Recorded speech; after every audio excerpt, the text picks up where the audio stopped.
Hello everyone, your editor Daryl here. In case you missed it, Morrus has a new puppy. His name is Hudson and he is a very good boy. He was also incredibly keen to participate in the discussion on this week's episode. Unfortunately, Hudson's command of the English language is not that great, so it's pretty much just a lot of barking.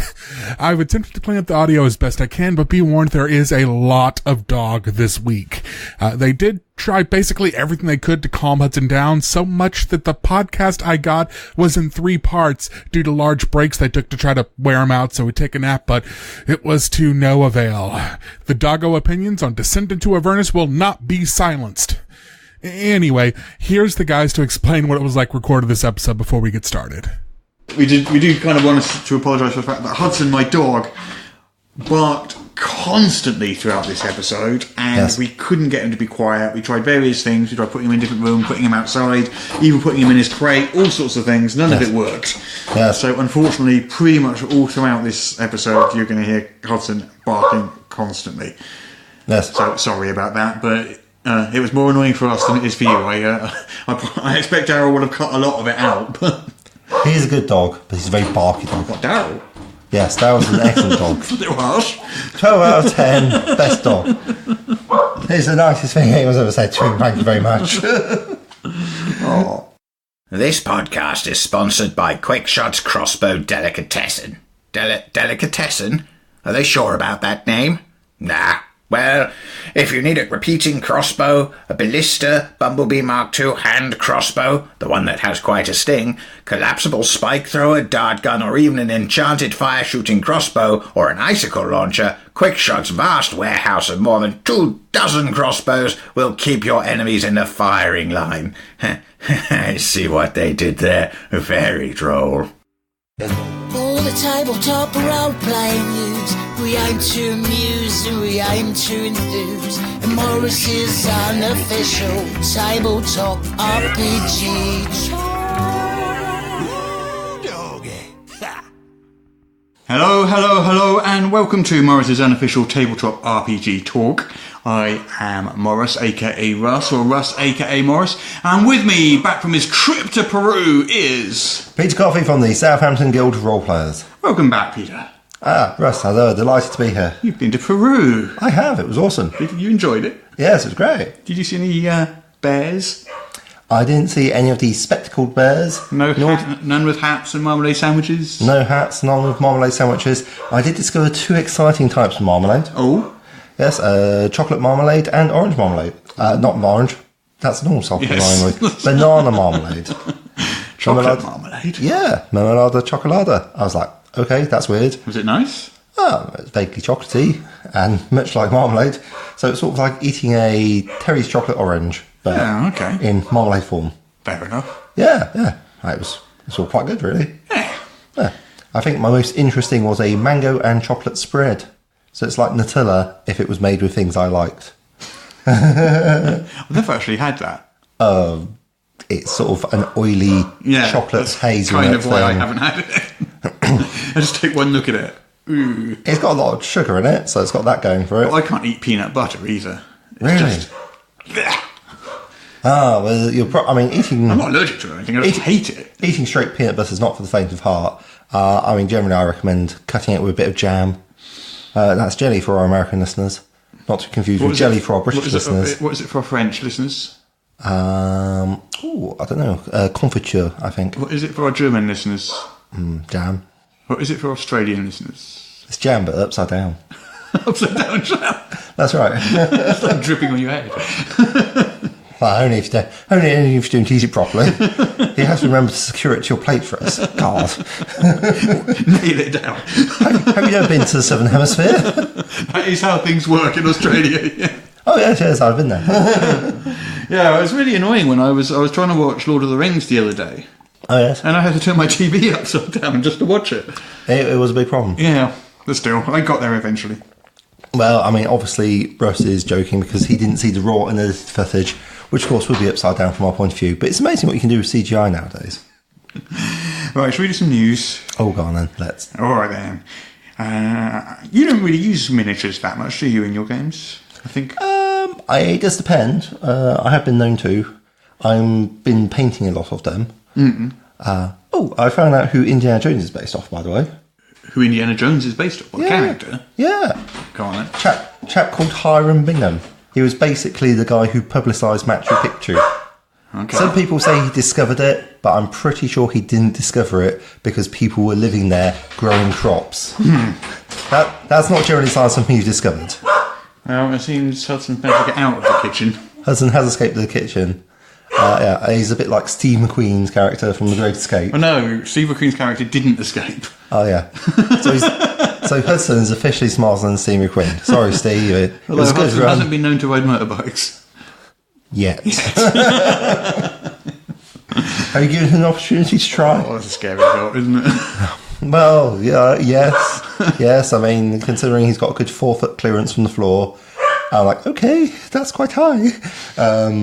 I suppose what we could do is we could put him back in the kitchen and then maybe use a door to prop up the handle. And by a door, I mean a chair or something. He's got to calm down in a minute. Yeah, anytime. Well, anyway, back. Yeah, sorry, Hiram Bingham. Back to miniatures. So WizKids are producing some more spell effect miniature sets. Nice. 2 of them, in fact. Ooh. And so these are miniatures that represent things like flaming spheres and rope tricks and Lehman's tiny hut and force cages and all that sort of stuff. Yeah. So they're doing two sets. They're both coming out in February 2020. And the first one is called Mighty Conjurations, which has like the flaming spheres and arcane eyes and dancing lights and force cages and stuff. Yes. And that's $49.99 Okay. of those American dollars. USD. Yes. And for $59.99 is the other set. And this is called Halaster's Tumultuous Templates. Ooh. And these are area templates for fireballs and webs and burning hands and stuff. You look at it, it's just like, you know... It's a plastic circle with a flame effect and exciting colours of orange, red, green and yellow. $59.99. It doesn't look like that should cost more than that, does it? Yeah, it's true. You've got, 4 large circles, 1 small circle, a big and little triangle, and 3 squares in assorted sizes. And that costs $60, whereas, oh crikey, you get like a fairly large force cage. Yeah, you get a bonfire, 1 crate bonfire, flaming sphere, rope trip, healing spirit beast, healing spirit fae, nice. Maximilian's earthen grasp, strong, that would be a hand. Mordenkainen's sword, that sword yeah, there. little sword, yeah. Arcane eye, which will be that thing there, Guardian of faith, 6 bones of the earth. Ooh, exciting. 4 dancing lights. Yes. 1 Lehman's tiny hut. 1 Mordenkainen's faithful hound. Oh, 1 Lehman's secret chest. Yeah. A force cage. Which is a Cage and a force cage box. And a partridge in a pear tree. Yes, wow. That's a lot of stuff. Okay, so in terms of value for money, I think we're giving a big shout out to the first Mighty collection. Conjurations. Mighty Conjurations. That's 50. I can see that approaching being worth $50. Yeah. Whereas the other ones, I'm like, Yeah, I don't see why it costs more. yeah. Oh well. I guess. Yeah. It's not just WizKids that is releasing some D&D stuff though. Really? Gale Force 9's got some stuff coming out. Gale Force 9. The Gale card Force people. 9. So this is all for Eberron because the book comes out next month. Next The month, Eberron you say? setting, I think it is next month, is it? They are bringing out a well, as expected, a DM screen which looks like this. I mean, Oh, that's a lovely DM screen. it is a very nice DM screen. Well, it's not an entire diorama on its own, which I'm a little bit disappointed by, I won't lie. But on the other hand, the centre part... Oh, crikey, it looks like, I don't know, goblins and gnolls. Oh, that's people jumping onto an airship. I remember that. That's pretty awesome. And then over to the left flank, you've got, looks like halfling and barbarian dinosaur riders on the plains. Hard to argue. And on the right flank, it looks like a couple of people standing in front of some sort of thaumaturgical engine which is crackling with lightning and electrical power and is probably just about to go boom. There are also some maps. Yeah. We've got Corvair, Renal, and Zendrick. Nice. And some monster cards. Epic monster cards. Epic monster cards. And the example that you can see there is a Beholder. But it does have a Tarrasque on the front cover. Yes, it does have a Tarrasque and a blue dragon behind the Tarrasque. I think that blue dragon is sneaking up on the Trask. And he's about to give him a quick zap in the ribs. I'm not sure what it is he's about to give him, but... I say this is a family show, sir. I mean, the Trask doesn't look entirely happy about it. Well, perhaps it's just enjoying itself. You never know. The 2019 Great Blog Roll Call. Ooh, exciting. So this is on a site called Dragons Never Forget, run by a guy called Charles Akins, and he used to run a site called Divers. Yes. And he used to do the Great Blog Roll Call. Roll call yes. on that site. And basically what he would do is he would list every single blog he could find, D&D blog he could find, or RPG blog he could find. And we're talking, it should be like 400 to 600 of them. Yeah. And just list them all in alphabetical order with a little sort of, short review of them. Okay. And a note on how often they're updated. Okay. I mean, it's generally, it's a positive thing. So it's not a review so much. It's so it's like going over all the various RPG-related blogs, you say? Yeah. Okay, and there's just tons and tons and tons of them. And it's, if you're looking for some RPG-related blogs to follow on the net, this list is a really, really good place to start. Yeah. And I'm just scrolling down to find what he's written about my site. Ooh. There we go. A great place to start finding out what's happening in the hobby today, as Morrus tends to break the news stories earlier than many other blogs. Yes. And if this were all EN World provided, it would still be a valuable bookmark even, for most role-playing game enthusiasts. In recent years, however, Morrus has expanded what the blog provides to its readers by picking up regular contributions from Mike Tresker, Christopher Helton, Lewis Pulsiver, and many others, so that his blog not only offers news, but perspective on the hobby as well. Updates 79 posts per month average. Yeah, nice. I didn't realise we did 79 articles per month on average. That's quite a lot, isn't it? Yeah, that's a good show. That's more than 2 a day. Yeah. Is it? Yeah, it is. Yeah. So over 2 a day, sometimes 3, sometimes 2. So there's it's a list of like 400, 600, I don't know how many blogs here. And of course, he's missed out on the most important thing, which is that you do podcasts of the blog as well. Do I? Yes, Russ. So what these microphones are? No. This is not the conversation you're looking for. Move along. Are you recording me without my consent? Yeah, sure. Something like that. Putting it on the internet for all to hear. No, that would be awfully embarrassing if we did that. We sound like a complete pair of wallies. Okay, what else do we have in the news? The One Ring 2nd edition, which is coming out soon. Exciting. There is a rather nice map. So this is a map of Middle-earth by Jared Blando. Yes. And it is gorgeous. It's anything but bland. It's not bland. No. It's not bland. So we've got the sort of whole map there, and we've got some bits where we zooms in on various locations around here.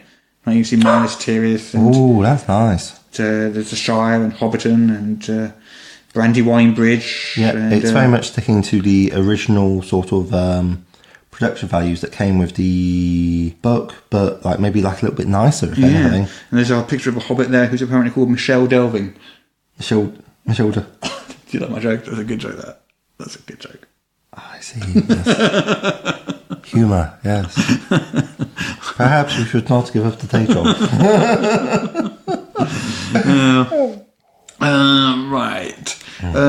Have you ever played the computer space simulation strategy game called Homeworld? Yes, I have actually. I have too. Yeah. I have fond memories of Homeworld in fact. Yeah. Very much enjoyed that game. Well, a company has acquired the license and is producing the official RPG. Exciting. I'm going to give you one guess. Which company is it that has done this? Could it be Modiphius?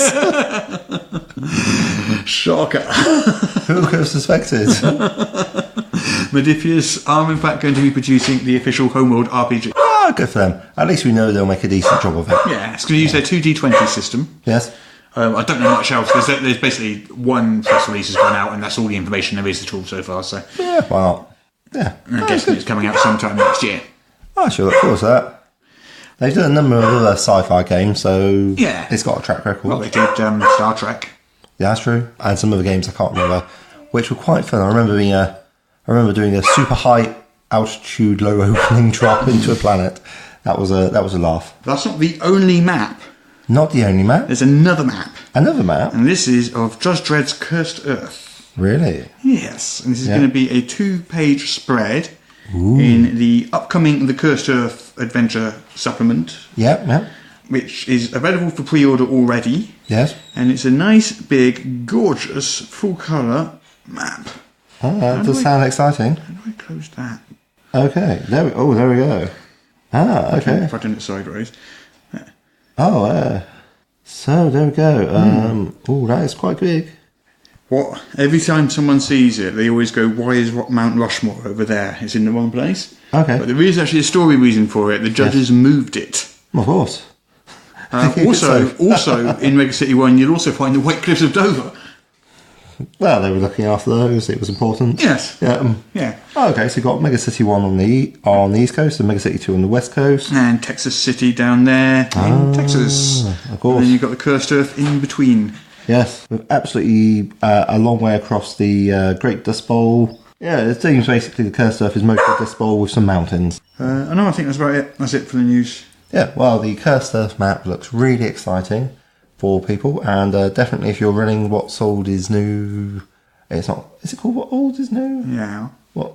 Judge Dredd in the World of 2000 AD. If you're doing that using any sort of system, but especially What's Old is New, we can definitely recommend that. The thing of that Cursed Earth map, though, is we were doing our research to make it, yes, and we were trying to look for previous examples of Cursed Earth maps. Yes. That don't exist, really. Really? There's some sort of... There are some in the comics, sort of within the panels, but they're very low detail and low res and absolutely. basic and stuff. There aren't really any really decent sort of high res, full colour, full of detail maps of the Cursed Earth. So that means that this is actually going to be something that people who don't even play games are going to be interested in. Yeah, I mean, this is pretty much as far as you can tell from your extensive research in the archives. This is actually the first full colour, high resolution map of the Cursed Earth. Yeah. Sweet. It is. Yeah. Life in the old Judge Dredd, yeah. And someone's going to email us and say, actually, and there's one that we completely missed. Well, that's fine as well. We would be delighted to hear about that too. And then maybe we can shine some light of publicity on that. Yeah. Yeah, that'd be awesome. I mean, either way, we get to find out either it's the first one, which is awesome, or there's another one which it can stand in contrast to. And then maybe people can say which they think is better. Yeah. But I must say, I do like that one. That's better. Ours is better than this hypothetical, non-existent other one. Yeah. Oh, right. I'm sure there's some stuff, but yeah. If you do have a Cursed Earth map, we'd love to see it. Because it makes excellent podcast material. There was one last thing. Yes? There's another Unearthed Arcana.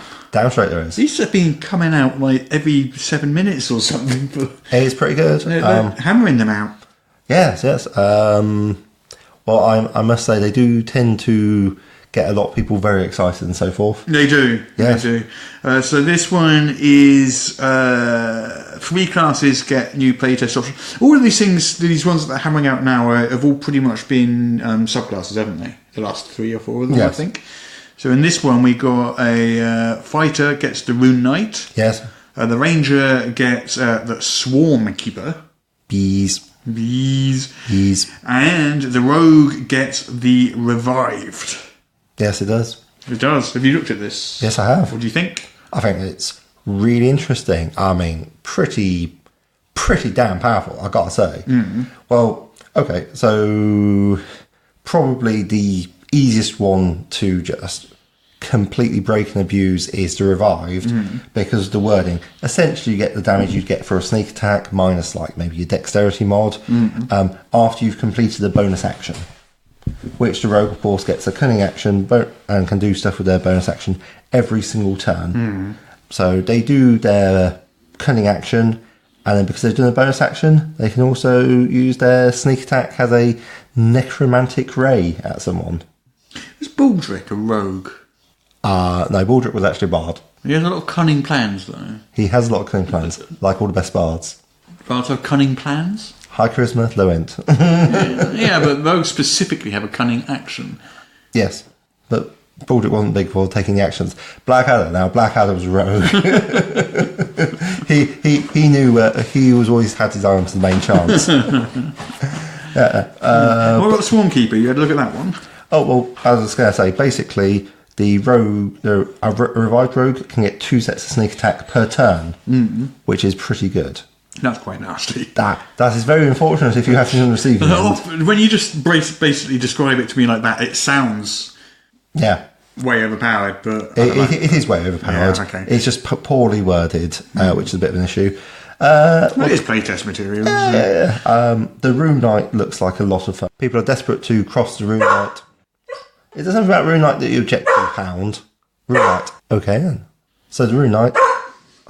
So every time you say Rune Knight. Every time I say it. Yeah, no. Okay, so the RK, as I will now refer to it. He's broken the code already. So the new fighter subclass. Yeah, the new fighter subclass is really exciting. There's lots and lots of different mystic symbols that it can engrave into things. That's basically how it works. It doesn't have spell slots. It just says, okay, what we're going to do is we're going to engrave a mystic symbol into something, and then you've got a mystic symbol engraved into something. Nice. I particularly liked the one that would give it the barbarian ability for a minute. Like basically giving it free rage resistance, which I think with heavy armor would be quite effective.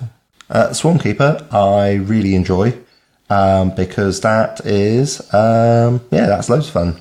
I love the flavour. I think the mechanics are a bit hit and miss for my taste. I don't know. I'm not sure how I'd have changed it, but just didn't. I don't know. It didn't really feel like Swarmkeepery to me. But yeah, it's like. I haven't looked into it as much, but yeah, the Revived and the Rune Knight looked pretty solid. Phew, we've made it down to the detention block. These Stormtrooper disguises worked perfectly. Okay, what do we see? There's a couple of troopers and a couple of officers in here. One of them looks at you and he gestures at the Wookiee and asks, "Where are you taking this thing?" Okay, I got this. What do I know about Imperial codes and procedures? Make a bureaucracy check. 42. Okay, yeah. You're aware of the usual prisoner transfer procedure? Prisoner transfer from block 1138. I think I'm going to need a persuasion check. 12. That wasn't very good. The officer goes to his console and he starts punching some buttons. I wasn't notified. I'll have to clear it. No, this isn't working. Okay, what else can I see here? There's alarms, laser gates, cameras. There's all sorts of security equipment. Okay, I have an idea. I'll remove the Wookiee's cuffs and will pretend to shoot at him, but miss every time and hit a Stormtrooper instead. Really? Yes, I'm sure that'll work. It's a bit implausible, isn't it? You keep shooting at a giant Wookiee and every single shot misses him and hits a Stormtrooper instead. Hey, I have plus 38 in performance. I think I can pull this off. Right. Okay, make the roll. 88! Ha! Oh, yes. So, against all the odds, it works. You mow down the Stormtroopers and the officers, all the while making it look like you're shooting at the Wookiee. And also, 88, you roll doubles. That's a critical. You also take out the cameras. Whoop whoop. Perfect. Okay, so all the guards dead? Unbelievably, yeah. However, there is a voice squawking out of a comm unit. Someone's asking what's going on. Okay. I tell them that everything is under control. Situation normal, that sort of thing. The voice asks, what happened? Can I say something about a weapons malfunction or something? Sure. Roll bluffing. 29? I guess I feel a bit. Something like, had a slight weapons malfunction, but everything's perfectly all right now. We're fine. We're all fine here now. Thank you. How are you? The voice sounds unconvinced. It says, we're sending a squad up. Damn. Okay, another try. Another bluffing check. Something. Reactor leak. Dangerous radiation. I roll 22. This is getting worse. The voice sounds really suspicious now. Looks like you've blown it. The intercom asks you for your operating number. Okay. Plan A is shot to hell. Time to go plan B. And what's plan B? Shoot everything and run. It was a boring conversation anyway.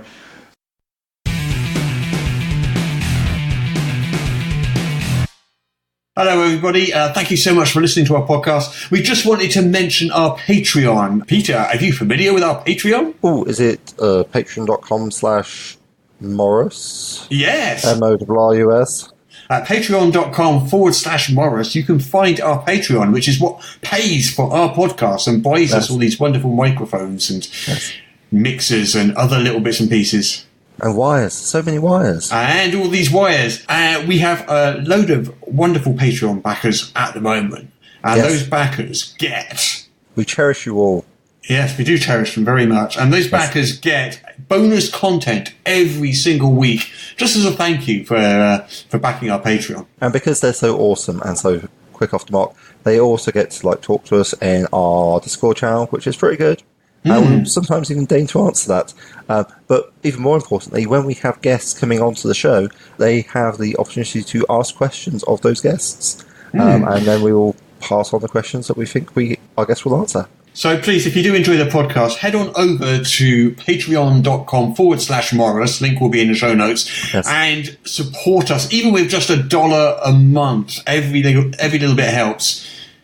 It's time to play our favorite game. It's time to play the game. Our favorite game in all the world. Guess the Kickstarter from just the name. Alright, well, we know what time it is, don't we? I make it about 3:42 by my watch. And 3:42 is famously Yes. time to play. Our famous game in all the world ever, Guess the Kickstarter, based solely upon the name alone. That's the game. The game which has been brought to us by the fantastic Egg Embry and his recurring column on Ian World, which is called... Crowdfunding News. It's not called Crowdfunding News, a roundup of all the Kickstarters which are finishing in the next week or so. It should be called that, shouldn't it? It really should be called that. People still say, "Oh, Egg, you missed these Kickstarters." Because, to be fair, it's crowdfunding news. You need to know. No, it's a much shorter column. It's just the Kickstarters which are finishing within the last week or so. Yes. I noticed you have become quite excised upon this matter. Right, anyway, are you ready? I was born ready. Let's do this. Okay, let's do this. Right, number one is the Arden Chronicles. Ooh, is that Nuadan? Yes. Then I would expect this to be stories involving some sort of fairies. Going... Is that a word, an origin? I'm not familiar with the... Fairies? No, Nuarden. No, you keep on coming across it. It's something I come across in reference to Irish Celtic mythology. Yeah, right, okay. Like I think one of the fairy princesses is called Nuada or Nuala in the Sandman Chronicles. Okay. Well, that is not within the set of things that I knew. Oh, well. You've learnt something new today, so you may now go to bed. Can I? Yeah, Right now? Yeah, go for it. I see, like... Take the microphone with you. We'll just commence the rest of the podcast by a combination of shouting. It will be fine. Okay. Well, what this is an electro-fantasy tabletop RPG. Okay, fair enough. It's set in the post-apocalyptic world of Nuada. Okay. A place of ephemeral magic, electric-powered steam tech, ancient ruins and dark secrets, using a modified D100 system. So you've had the post-apocalypse, but now it's got better. Yeah. Oh, fair enough. I guess. No, fair enough. So you have an interesting subtitle? No, the Arden Chronicles, an electro-fantasy tabletop RPG. Oh, well, the electro fantasy would help. I'm hoping there would be elves in it, but... It doesn't specifically say whether or not there are, but it wouldn't surprise me. You can't go without getting elves in your tabletop RPGs, Yeah, so you didn't get that one, unfortunately. Sad times. Sad times. One more for good luck? One more for good luck? Alright then. Okay, let me find one that looks interesting. So I'm not going to give you a complete guide to nautical campaigns, because that seems a little obvious. I imagine it has something to do with ships. How about Visigoths versus Morgoths? Oh, that's a name to conjure with. I wouldn't describe it as being a particularly po-faced example of fantasy. So I guess in the best traditions of Bill and Ted's Excellent Adventure, there's been some sort of time-travelling shenanigans, and you have a vaguely comedic setting where Visigoths have turned up at a mall and are engaged in epic conflict, maybe even romance with Morgoths, and they're just trying to outgoth each other in a dreadful tumult of blackness, despair, and pointy hats. And I'm going to go out on a limb here and say it's probably got some sort of storytelling system powering it. Maybe powered by the apocalypse. It's always a safe bet. Or maybe it's even got an original system, but something along those lines. Yeah, and it'll have a fair amount of spontaneously generated plot. It's focusing more on interplayer shenanigans rather than anything else. How about that? You're not a million miles away. It's a weird 90s mall setting. Oh, okay, yeah. So it's so you said Bill and Ted. Yes. And that is one of the inspirations, along with The Craft, Empire Records, and Clueless. Woohoo! Visigoths versus Morgoths is a tabletop role-playing game and dating sim. Right. About the conflicts and romances among the warriors who sacked ancient Rome and 20th century spooky teens. I see. Set in a shopping mall in a Los Angeles suburb in 1996. That is super specific. It is, isn't it? There are a lot of bisexuals. The plot structure of Visigoths versus Morgoths resembles an open-world video game RPG designed for either one-shot or campaign play. Each adventure episode offers several quests that you may choose to pursue or ignore, and the mall setting is packed with many strange retro marvels to discover. There are a lot of bisexuals. Yeah, that's what it says. I'm just a messenger. Well, I guess we'll just have to shoot you then, won't we? Okay, well, why not? Why not? It's the original system as well. Yeah. When does it finish? It finishes on Thursday, the 31st of October. It finishes on Halloween night. Yes. Because of course it does. Why wouldn't it? In fact, most of these finish around about then. Yes. Okay, well, that's the thing. Well done. Morgoths versus Visigoths. I just had this sort of visage of just a shopping mall and there being rampaging cores coming down the end a bunch of very depressed looking teenagers and everyone going, oh great. Right, I think that's probably it for our favourite game in all the world.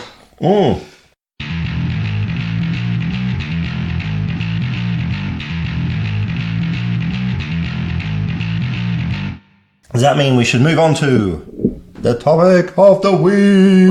We could do. Yes. Descent. Oh, yeah, that's quite a good game. Yes. I enjoyed the film. Yeah. It's a great board game. Descent into Avernus. Oh, Descent into Avernus. Oh, that is actually more relevant to what we're talking about. This came out about a month ago. Yes. And for various reasons, we're only just getting to it today because it took ages to get to me. And you went on holiday, and now we're doing it. Yeah. Yay! Woohoo! So it's Wizards of the Coast's latest hardcover, full-colour adventure book. Yeah. And the plot is basically the city of El Turel has vanished. Yes. And it looks like Baldur's Gate's going to be next. And what's happened to it is it's descended into Avernus.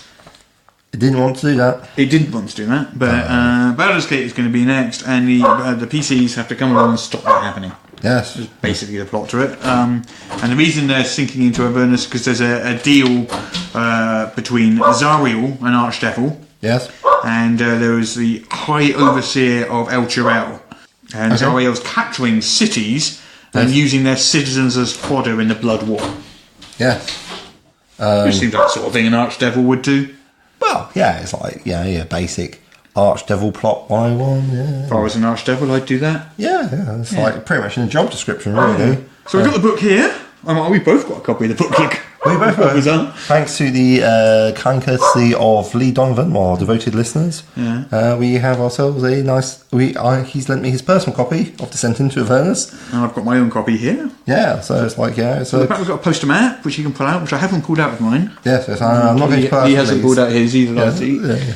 But it's the same image that we've seen before. Yeah, I think. Yes. At least on one. Oh no, I think it's got a double thing. You've got double-sided. I'm trying to look at it without pulling it out. Yeah. I suppose I should put it on. It is mine. I suppose I can pull it out. I just kind of don't it want looks like you've got sort of a city which is sort of chained with big pegs to the ground, which I realise is unusual. And there's a slightly redundant curtain. Is that not how you keep your cities from escaping? They generally don't float off. They stay where I put them. They're much better behaved. Maybe you just need to train your cities better at us. It's all I'm saying. My cities keep barking at me. It would drive you barking mad. Oh dear. And then opposite that we got an infernal script. Yes. Which is basically, just a different symbol for each letter. It's making me think of Morgoths versus Visigoths. This looks like what you put the player hand out in. It's got very elaborate, curlicued, unnecessarily spiky things, and then English transliteration underneath. I think this book's got some of the best art the 5th edition has seen yet. Especially some of these double-page spreads. There's this one here with Baldur's Gate. Ooh. Double-page spread is absolutely gorgeous. Oh yes, yeah, that they've been plastering that everywhere, and to be honest, rightly so, because it's they've got some amazing stuff. Like, I realise this makes excellent podcasting material, but they have a whole Appendix F, devoted entirely to showing off the concept art that they had coming in to get it all done. And it's been really, really good. Like, I'm quite a big fan of Fae and fairy tales and so forth, so I was always very pleased to see the Madcap, which is a murderous hell demon relative of the Red Cap.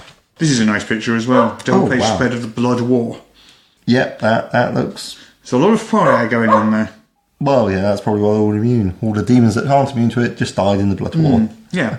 Lots of demons just ripping the crap out of each other. And you got like the giant one in the background just like pondering along saying, hey, I came here to eat stuff. Oh, your stuff. Yeah. So it's a very, very well presented book. Definitely one of their prettiest books yet. Yeah. We've got some exciting stuff in the back. You've got a bit of Yinogu, the Null Demon Lord, or the Null Generation Demon Lord. And you've got some Zarya as well, Archduke of Avernus. Oh, we've got some red caps. Is this the same? Okay, they actually have a version of red caps with which I am unfamiliar. Oh. Because previously, I think maybe it was Volos. They had red caps, and their main thing was they would just kick you over and then stab you with pikes. Whereas these little chaps are... have wickedly sharp sickles, and they will chase you and then kick you over with your iron boots. With their iron boots previous to giving you a good kicking. So, yeah. My association with red caps is the hobnail boots and the good stomping. Yeah, they got that in spades. So there'll be some very sad PCs out there. So how long have they been doing these flowcharts of the adventures? So I remember at least the last couple of adventures we've looked at, they've done that in. Waterdeep Dragon Heist, they've definitely had it. Yeah. I'm not sure if they had it in Tomb of Annihilation, which would have been the last one before. I remember, but definitely they've got one here. Yes. So this is right near the beginning of the book, flowchart explaining the adventure so you can follow it through. Yeah. I say a flowchart, it's linear. It's 1, 2, 3, 4, 5, 6, 7 different things in it's just straight lines. Explaining the various parts that you're going through and so forth, which is quite good.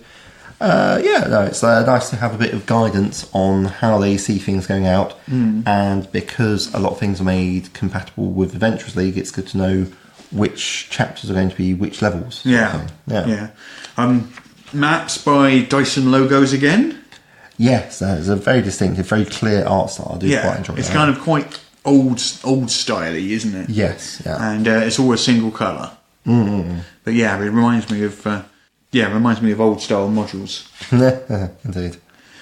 Yeah, they've also got several pages of magic items, which is quite pleasant. You've got an infernal puzzle box, which will be familiar to fans of Hellraiser. Is that what it is? Well, it's a cube-shaped container, 5 to 6 inches on the side. Yeah. Airtight, interlocking parts made from materials found in the 9 hells. They're used to safeguard diabolical contracts, signed between devils and mortals. And when an object is placed within it, it seals up. No magic can force the box open. Becomes immune to all damage as well. Just like, you got damage? Oh, that's nice. I'm immune. Which is, it's like, which is pretty impressive. Yeah. And they have there's a nice art piece here with the contents of it. Double page spread again. The contents of Thavius Krieg's mysterious puzzle box are revealed. Bum, bum, bum. You can see all this swirling stuff coming out of it. With a very, very smug-looking tiefling with an amazing high collar. He's just like saying, yes, we shall open it up this way. He does say it's supposed to be mundane rather than magical, but I suppose it's probably been opened up and they're like, well, let's just let's not take any risks. We'll keep our hands well back. So each chapter has its own flowchart. Yeah. So it's not one big flowchart. So at the start of That's each chapter of the adventure, you get a little flowchart that tells you how that chapter works, which I think is quite useful. And again, with the expected level progression as well, which I think is very, very darling. Yeah. So this one, arrival in El Chirel for characters at level 5, and a little paragraph just telling you what, not even a paragraph, it's like 2 sentences, telling you what's in that section. Just to give you a really good overview. Yeah, I like that. I like little things that just make... Because I always find that running a published adventure always, for me, feels a little bit like revising for an exam. Yes. You've got to read so much stuff and memorise much stuff, and especially if there's a lot of backstory and a lot of... Things that you didn't make up yourself. A lot of fantasy names and stuff. And, and things like that. It can get a little... feel like a chore rather than fun sometimes. Oh, absolutely. So anything that's designed to make that process easier. Yeah. I'm still looking at Appendices, and they've got some fantastic stuff. Infernal war machines. Yeah, well that was... Do you remember the boot thing? The large miniature shaped like a boot. Oh, yes, yeah. We looked at... it must have been like 2 or 3 months ago. Yeah, that wasn't the Abyssal Chicken. No, it was the Infernal war machine. Yeah. Yes. Or the traffic cone of doom, as it's been described to me. Yeah.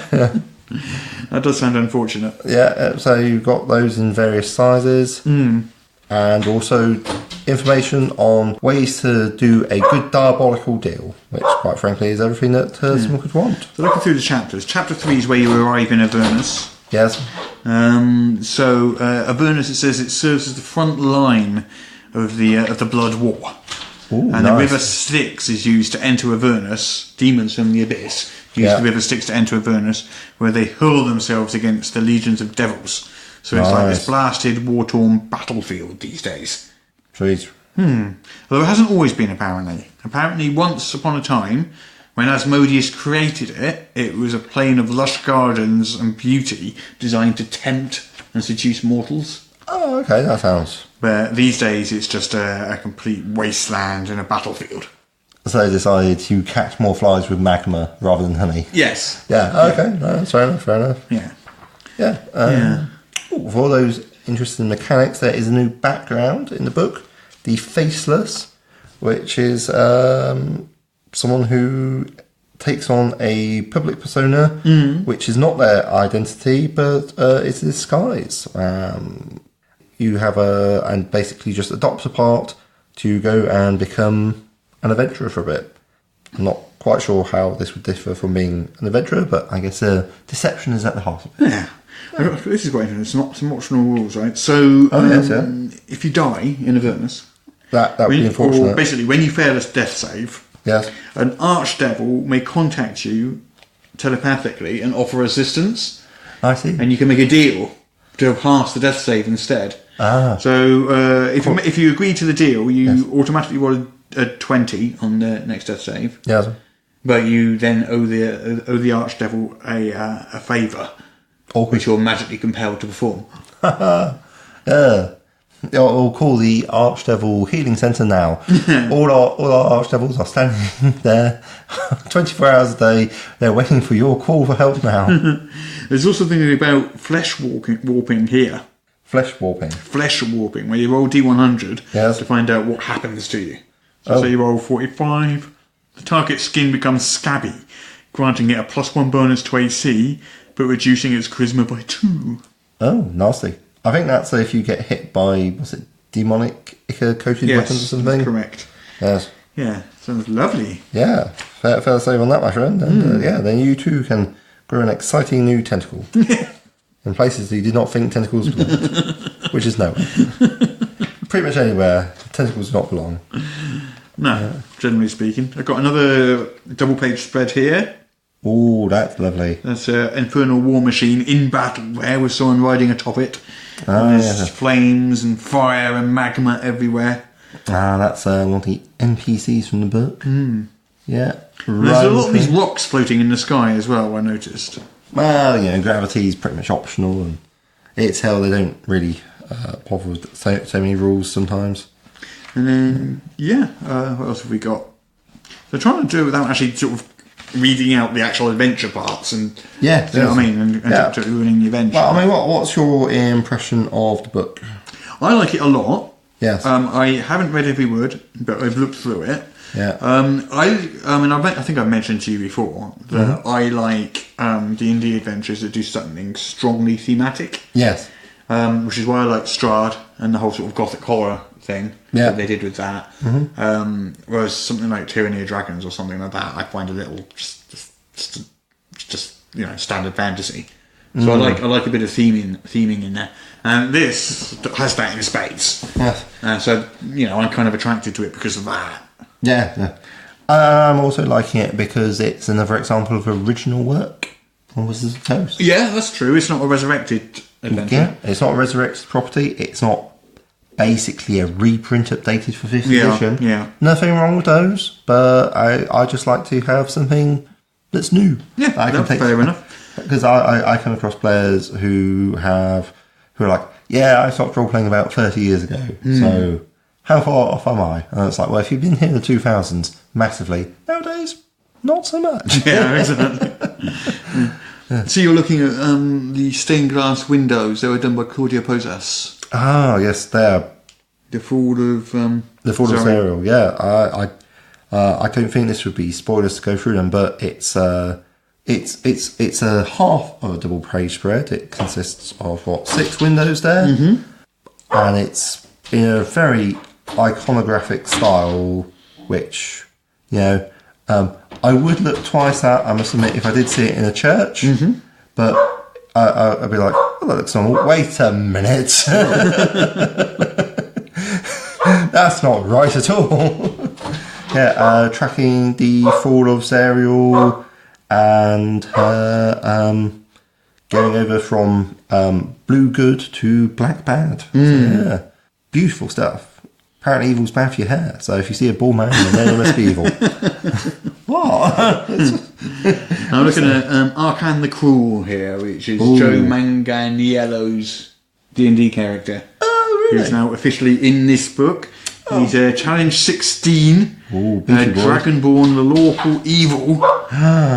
Oh, nice. He has an aura of hate. Nasty. He has the Hand of Vecna. Oh. Which is nice. Yes. Yeah.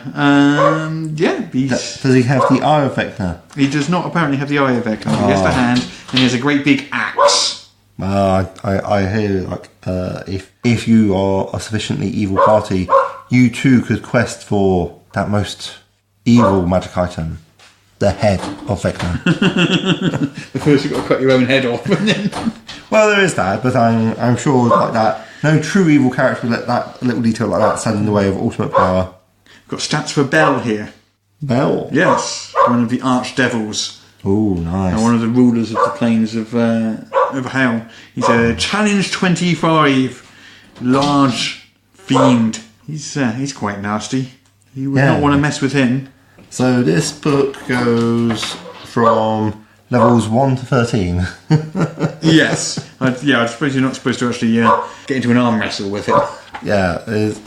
Well, if you did find Bell and put him in a headlock, then that would be a problem. That'd be impressive. You know what? I'm not even going to try and pronounce that. What's that?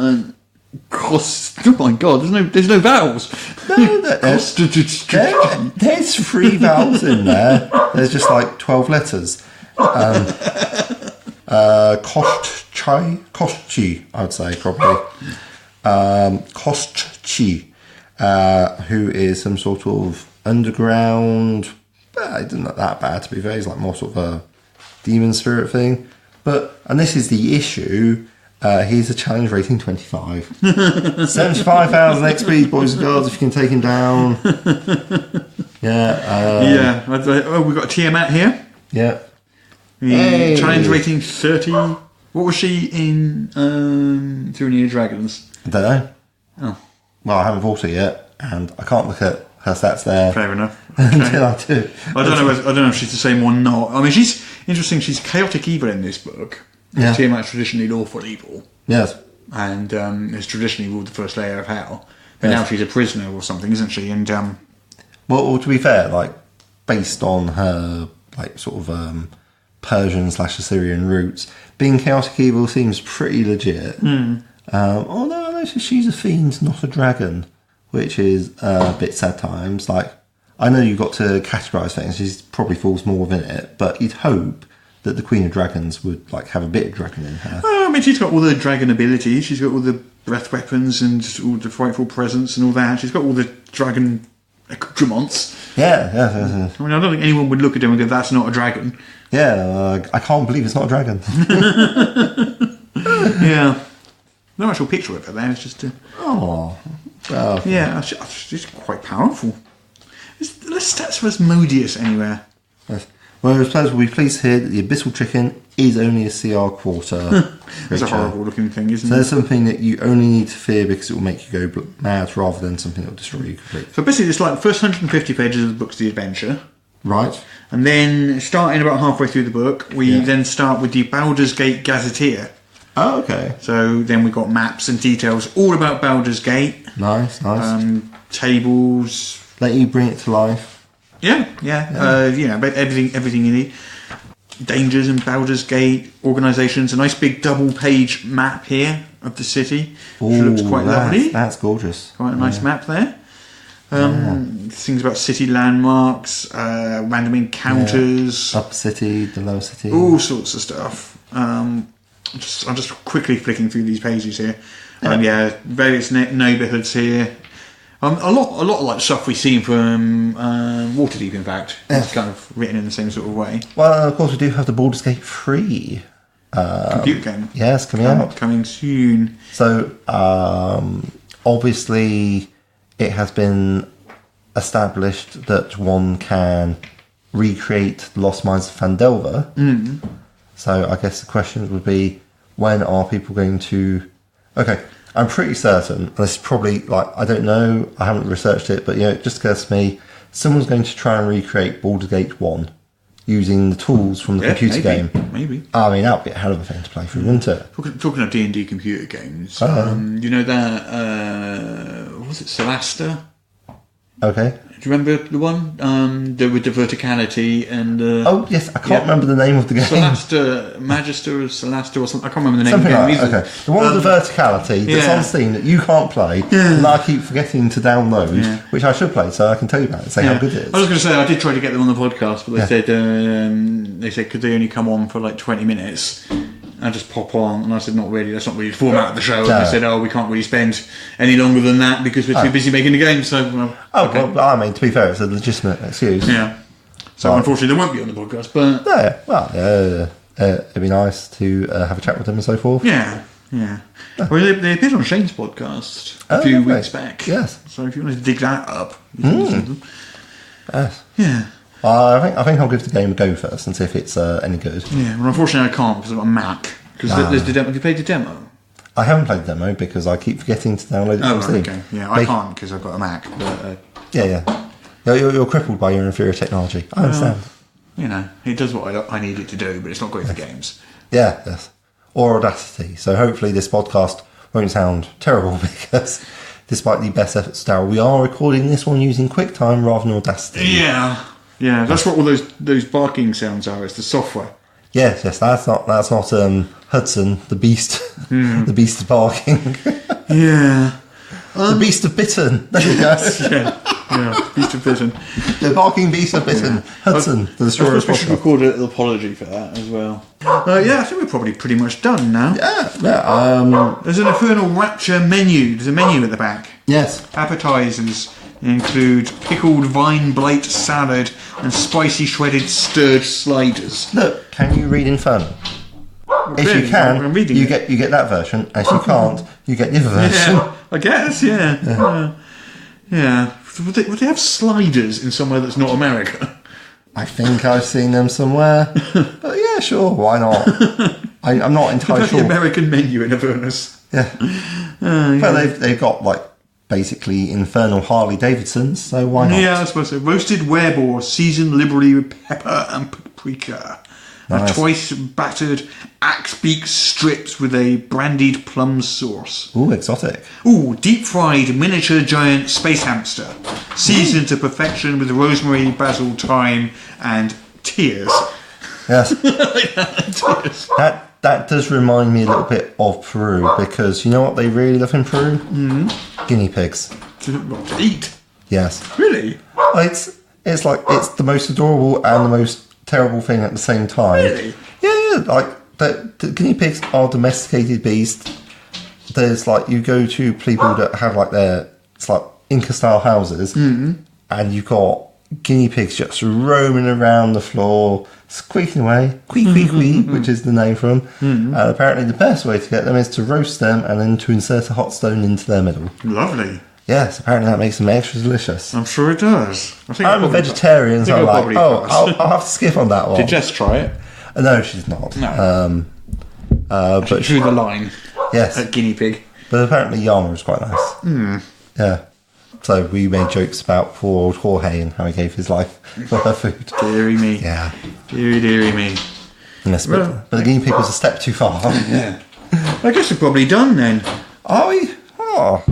Well, that was Descent into Avernus, without actually giving away details of the adventure itself. Well, yeah. It's half adventure, half Baldur's Gate. Well, we know. Here. Yeah, it's true. But we know that you won't have played it before. It will do you from levels 1 to 13, and you can probably weave it into any other extra dimensional campaign. And it's very, very pretty. It is very pretty. I'm liking it. Yeah.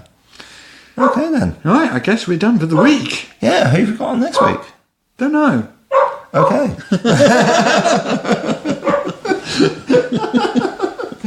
So, next week is our Halloween episode. Ooh. Oh, I suppose it would be, wouldn't it? Yeah. Being Halloween next week. Yeah. Yeah, okay. Oh, yeah, that's a good point, yeah. Don't think of that one. How about this for an idea for a Halloween episode? Yeah. Now, I've got two ideas, actually. Do you like either of these? Mm-hmm. One, we revisit the satanic panic of the 80s, you know, when D&D was being banned and all that sort of stuff, because that's got a bit of a... Yes. Or we could look at devils and demons in D&D throughout the editions, and how they've sort of changed. Yeah, that sounds like it could be a good laugh. Yeah. Do either of those two sort of sound more interesting to you? I would probably be more interested in talking about the Satanic Panic. Sure. Just because, you know, it's a thing that happened, and there's lots of people going into the hobby nowadays who were literally not alive at the time. Oh, it's decided then. Yeah. Next week, the Satanic Panic is our Halloween episode. Oh, marvellous, yeah. Are you going to be dressing up with your hooves and your little horns and... What are you saying? I would turn up to a podcast underdressed? Well, you usually turn up undressed. So, I mean... Hey, I stopped doing that after summer ended, and you kept complaining. You're like, Pete, you can't just turn up in Y fronts and a pair of flip flops. That's not acceptable. You're like, yes, I can.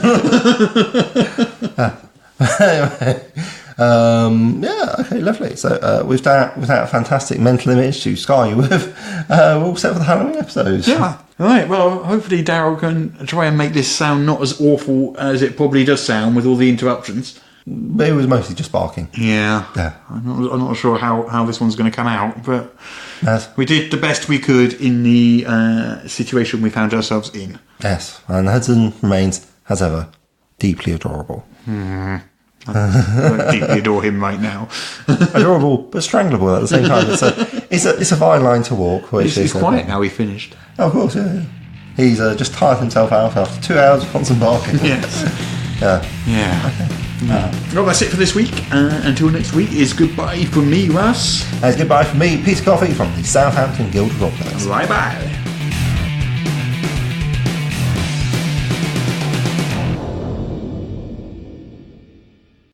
Apparently I now have to read this to you.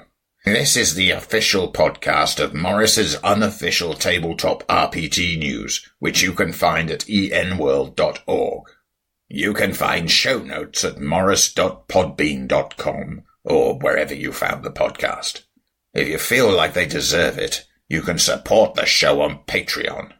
In return, you will receive exclusive bonus content. Just go to patreon.com/Morris. If you're interested in his babbling nonsense, you can follow @Morris on the Twitter. Send your emails to morrispodcast@gmail.com. Not all of your emails, just the ones you want us to see. That's it. I'm bored now. You can go away. Shoo, off you go. Goodbye. Get out of here.